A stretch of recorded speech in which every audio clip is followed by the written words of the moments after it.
Trinamool party office থেকে কার্তুজ উদ্ধার, কলকাতার 125 নম্বর ওয়ার্ডের ঘটনা।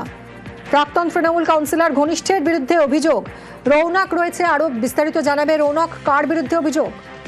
দেখো, জানা যাচ্ছে কলকাতা 125 নম্বর ওয়ার্ডের তৃণমূল কাউন্সিলর, তার একটি কার্যালয় থেকে, যার নাম ঘনশ্রী বাগ, তার কার্যালয় থেকে দুটি কার্তুজ উদ্ধার করা হয়েছে। এবং এই দুটি কার্তুজ সেই কার্যালয় কিভাবে এলো এবং যার কার্যালয়টি তিনি কিন্তু কাউন্সিলরের অত্যন্ত ঘনিষ্ঠ, এমনটাই স্থানীয় সূত্রে জানা যাচ্ছে।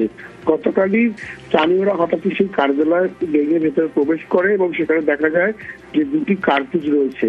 সেক্ষেত্রে এগুলো কাদের, এই নিয়ে একটা চাঞ্চল্য ছড়ায় গোটা এলাকায়।